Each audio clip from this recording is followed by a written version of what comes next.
सनतकार रतन टाटा इंतकाल कर गए। मारूफ भारतीय सनतकार और कारोबारी शख्सियत रतन टाटा 86 बरस की उम्र में इंतकाल कर गए। कहा कि ये हम जरा रतन टाटा के ऊपर बात कर लें और बहुत ही कमाल की ग्रेसफुल की पर्सनालिटी इनकी, और क्या उन्होंने इंडिया के लिए क्या क्या काम कर छोड़े हैं, और अमेजिंग जो है वो इंडियन जो है, आप जानते हैं बिजनेस कम्युनिटी के टाटा, उनका रतन टाटा भाई, उनकी चल रही है जो बहुत बता रहे हैं कि किस तरह से वो अपने कंट्री के अंदर कंट्रीब्यूशन करते हैं हमेशा।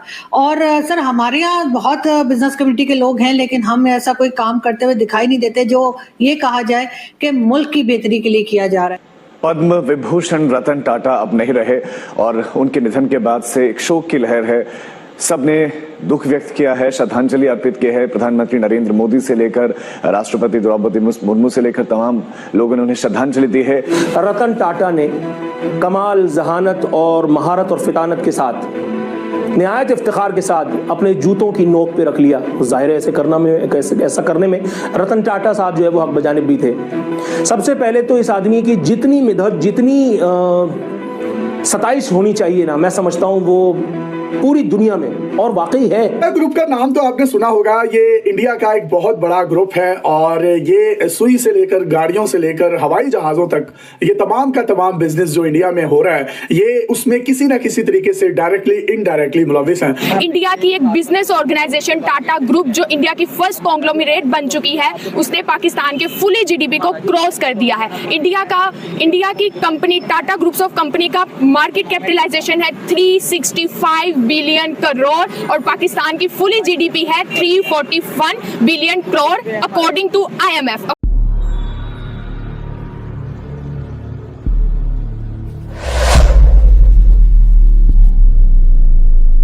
देश के मशहूर उद्योगपति रतन टाटा का निधन हो गया है। रतन टाटा ने 86 साल की उम्र में मुंबई के ब्रीच कैंडी अस्पताल में कल रात 11:30 बजे अंतिम सांस ली। मुंबई के ब्रीच कैंडी अस्पताल में रतन टाटा का इलाज चल रहा था। मैंने बड़ी डिटेल के साथ पढ़ा हमारे जो टाटा फैमिली को और पारसीज को मैंने पढ़ा है। ये ना सिर्फ टाटा क्योंकि पारसी, ये अपनी आमदन का एक बहुत बड़ा चंक जो है वो फिलैंथ्रोपिस्ट एक्टिविटीज पे डोनेट करते हैं। ये उनका हिस्सा है मजहब का। मजहब का तो हमारा भी हिस्सा है, ज़कात देना हमारा भी हिस्सा है, हमारे मजहब का हिस्सा है। लेकिन हमारे मजहब में तो आपको पता ही है कि हमारे मजहब में तो नफरत और मारना भी तो मना है, लेकिन हम उस पर जिहाद कर लेते हैं, कभी कुछ कर लेते हैं। ये दुनिया के अंदर मेरा ख्याल है ये भी एक ह्यूमन इंस्टिंक्ट है कि हम अपने मजहब को अपने फायदे के लिए उसको पोलिटिसाइज करके कारोबार बना लेते हैं। लेकिन पारसी अभी इस चीज से बचे हुए हैं कि नंबर बहुत थोड़े हैं।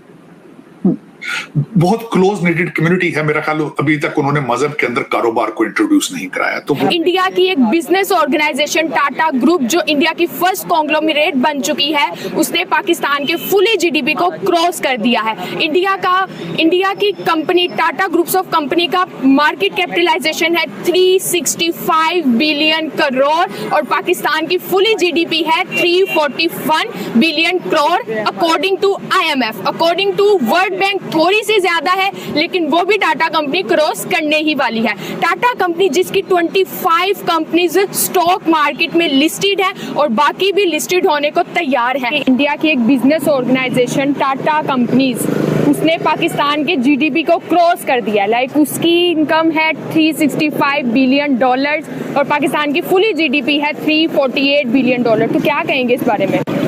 असल में ना हमारा मोस्टली जो कैपिटल है ना, मैंने बेसिकली MA इकोनॉमिक्स किया हुआ है। अच्छा। इकोनॉमिकली जो है ना वो हम अपने मुल्क को अप नहीं कर सकते जब तक इसमें स्टेबिलिटी नहीं आती। सही। We have a lack of political stability. क्या मतलब हम कितना लो जा रहे हैं कि हमारी पूरी कंट्री एक तरफ है और उनकी एक बिजनेस ऑर्गेनाइजेशन भी हमसे आगे है। तो इस बारे में कौन सी पॉलिसीज पे काम करना चाहिए? पाकिस्तान को क्या करना चाहिए? पहली बात तो ये है कि be Pakistani and buy Pakistani. हमें ना ब्रांड पहनने का शौक हो गया। सही। हर बच्चे को हमें गाड़ी चाहिए तो ब्रांडेड चाहिए, शूज चाहिए ब्रांडेड चाहिए। भाई be Pakistani and buy Pakistani. अगर आप अपनी कंपनियों को डेवलप करना चाहते हैं तो उन्हें उनसे चीजें खरीदे ना। बिल्कुल ऐसा ही है। हमें जो बाहर से ज़र मुबादला जाया होता है हमारा, वो बच जाएगा। मतलब मुल्क का वैसा मुल्क में ही रहे। मुल्क में रहे। लेकिन दुख के साथ है कि इस वक्त जितने भी अमीर लोग हैं पाकिस्तान के, लूटना उनकी पहली प्रायोरिटी है, फिलैंथ्रोपिस्ट वर्क उनकी प्रायोरिटी नहीं। दूसरा एक सबसे बड़ा जो मुझे दुख है, मेजॉरिटी ऑफ मेरे कंट्रीमैन जो है वो मौत पे यकीन नहीं रखते। बार बार उनको लोगों ने कहा है, कई दफा कहा जाता है, उनको बताया जाए कि कफन की जेबें नहीं है, कफन की जेबें नहीं। लेकिन ये कि उनको लूट मार से इतनी मोहब्बत है, डॉक्टर खाने बंद कर देंगे लेकिन फिर भी लूट मार से बाज नहीं आएंगे। कैंसर होगा जाके कीमोथेरेपी लंदन से करा के आ जाएंगे, फिर भी लूट मार से बाज नहीं है। पता नहीं क्या बात है। पता नहीं हमारे डीएनए में या ब्लड में कोई प्रॉब्लम आ चुका है कि हमें कोई शौक ही नहीं है लेगेसी के बारे में, कि हम अगर मर जाएंगे तो लोग हमें किस तरह याद करेंगे। पता नहीं किस ये पैशन इनको कौन सिखाएगा। कोई किताबें आते हैं यहाँ पढ़ने के लिए, पता नहीं पर क्या सीख के जाते हैं। मैंने तो आपको बताया था कि 400-400 साल पुराने इंस्टीट्यूशंस में से पढ़ के जाते हैं तो मनी लॉन्ड्रिंग ही कर रहे हैं, और क्या करना है, वो कुछ भी नहीं कर रही है। पाकिस्तान के पता नहीं क्यों इनको ये क्यों नहीं सिखाया जाता कि जाके अपने कंट्री को सर्व करो। सर्व करना तो it's not part of it. हमारे पूरे इस सिलसिले में किसी भी हमारी एक्टिविटी के अंदर आपने देखा कोई सर्व कर रहा है? असल में रीजन ये है कि इंडिया में ना एक सिस्टम चल रहा है, वहाँ उनके इंस्टीट्यूशंस काम कर रहे हैं और डेमोक्रेसी भी है, इलेक्शंस भी होते हैं। उनके सिस्टम में ना कभी कोई ब्रेक नहीं आया। 1947 से लेकर टिल टुडे, आज़ाद तो हम एक ही दिन हुए थे, लेकिन हमारा प्रॉब्लम ये रहा है कि हमारी जो है ना ट्रेन कभी पटड़ी पे कंटिन्यूसली चढ़ी नहीं है। कभी डेमोक्रेटिक गवर्नमेंट 47 से लेकर 58 तक हमने कोई 5-6 प्राइम मिनिस्टर्स चेंज किए। उसके बाद मार्शल लॉ लग गया 58 में, फिर 69 तक वो रहा, 69 में फिर याहिया खान आ गया, फिर 71 तक रहा।